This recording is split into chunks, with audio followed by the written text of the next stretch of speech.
Yes. Do the teachers have to take pictures? Alright, here's the deal. Today we're talking about relationships. Now, in your journal, I asked about your relationships. Okay, now some of you wrote about your relationships. Some of you actually put down who you like. It's great. Like I said, I've been known to ruin a few relationships in my day. Alright? So, here's the thing. When you think about relationships, most times you automatically go to think about boyfriend, girlfriend. Okay? That's the relationships that you think of. However, there's a much bigger relationship out there than that. Predator-prey. Predator-prey. Now listen. Shh. Predator-prey relationship, what is that? Somebody tell me, what does that mean? Yeah, Emma. It means you're the predator, we're the prey. Not necessarily. Not necessarily. I would say, you got to remember, what does predator-prey mean? What does it mean? Yeah, predator-prey relationship means you've got someone or some organism that eats another organism. And that's what we're talking about in the predator-prey relationship. You guys have all kinds of prey because we're the top of the food chain. We are the ultimate predator. Okay? We are the ultimate predator. Now, there's other relationships out there. There's other relationships out there. And those relationships are called symbiotic relationships. Or symbiosis.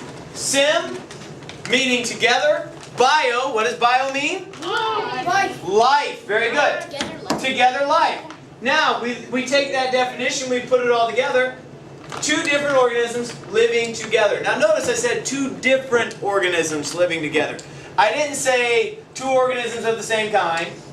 I said two different organisms living together. That means they need to be two different organisms. Two different species in many cases. The water buffalo and the oxpecker.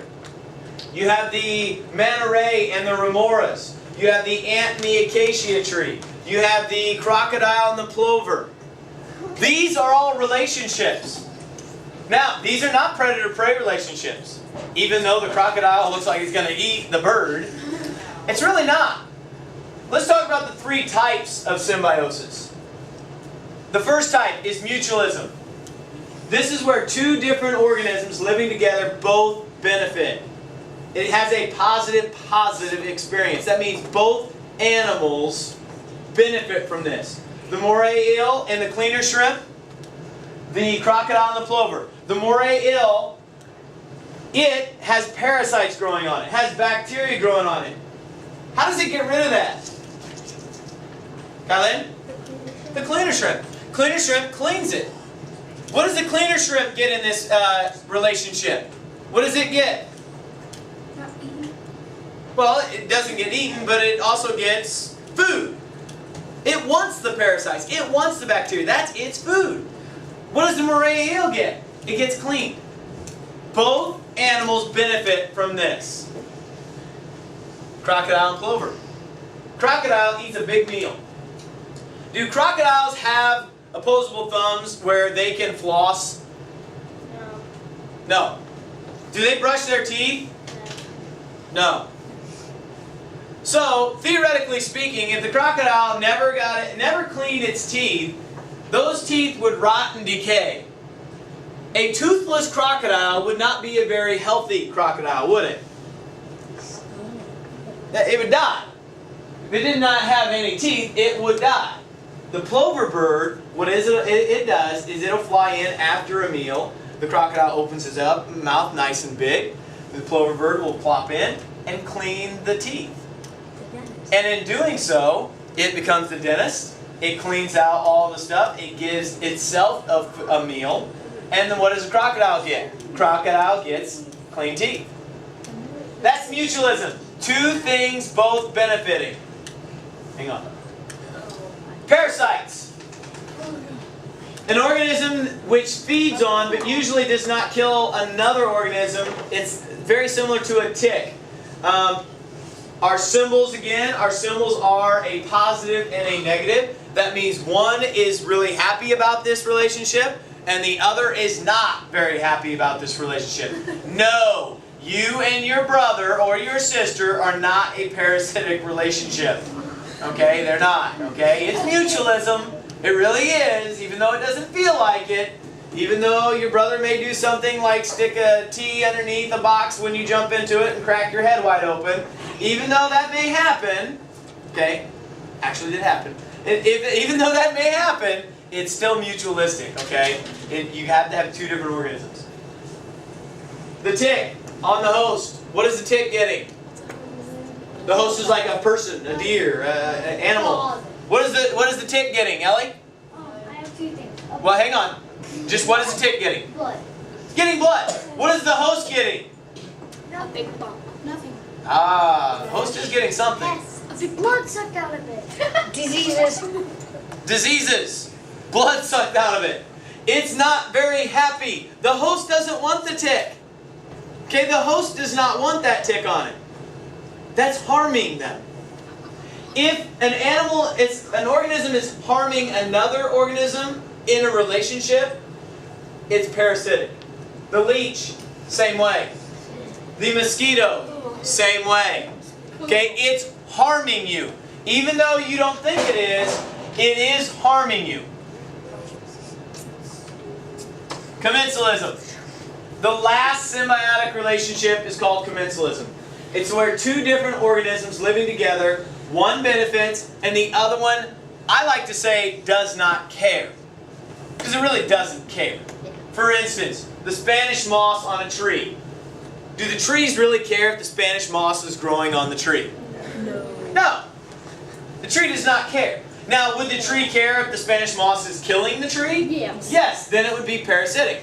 But in most cases, the Spanish moss does not do anything to hurt the tree. It's very similar to you guys going out and putting a swing on your tree somewhere on the branch. By you putting a swing on your tree, does that kill the tree? No. Rubs it. Okay? But still, even if you break the branch off, does it kill the tree? No. No. It just breaks the branch. Okay? It's commensalism. Mites on a mayfly. Barnacles on a scallop. Pseudoscorpion on a fly's leg. All these things, guys, they're not harming the host. They're not harming anybody that they're on. The barnacle's not harming the scallop. The scallop's inside the shell. He's protected. The barnacle's just growing on the outside. Barnacles grow on the side of boats. They grow on whales. Are they really useful for anything? No. What they're doing is they're just sitting there. They're finding shelter. They're getting protection because now they're attached to something that's bigger. Is the scallop getting anything from this? No. They're not getting anything from it. So one is benefiting and the other, and you may notice in the symbols, one doesn't really care. It's a negative or a zero on there. So let's see if we've got this down. Oh, let's go back one. That was cool. Back another one. Bee drinks nectar from the flower. The bee takes the flower's pollen to another plant, helping the plant reproduce. Show of hands, who says mutualism? Show of hands, who says commensalism? Show of hands, who says parasitism? Show of hands, who did not vote? A lot of you. Don't lie. Think about this for a second, guys. The bee goes in, he drinks the nectar from the flower. Is he getting a meal? Yeah. Yes. He just so happens as he walks around and gets pollen on the legs. He then flies to another flower over here, lands on it, drinks nectar from it, rubs the pollen off onto that flower to where it now pollinates itself and grows more flowers. Does the flower get something? Yes. What? What does the flower get? Flowers. More flowers. Does the bee get something? Yeah. Yes. If both parties, both organisms benefit, this is mutualism, guys. This is mutualism. Oh, yeah. The bromeliad. Bromeliads grow on the rainforest tree. They do not hurt the trees. Show of hands for mutualism. Show of hands for commensalism. Show of hands for parasitism. Again, keyword here, Mr. Strike.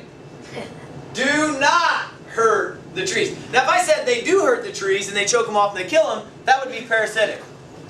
But because they do not hurt the trees, that means it's commensalism. The tree doesn't care. Tapeworms grow inside an animal's intestines, eating the animal's food.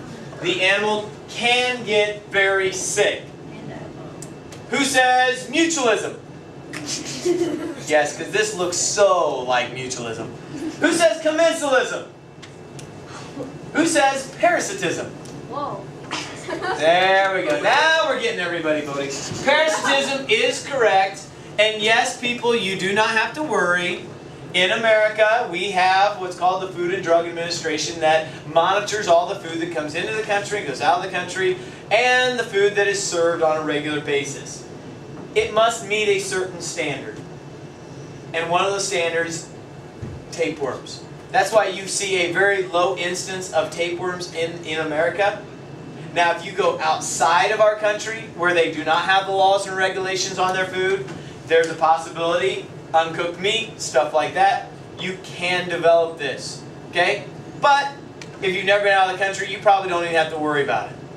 And in most cases, a tapeworm is pretty easily taken care of, especially if it's caught early enough. They just usually give you some medicine and it kills it, and you pass it naturally. Which, for some of you, may be gross, some of you may be cool. So your attention please, this is the last call. If any students have not taken their pictures, please go to the gym at this time. Any students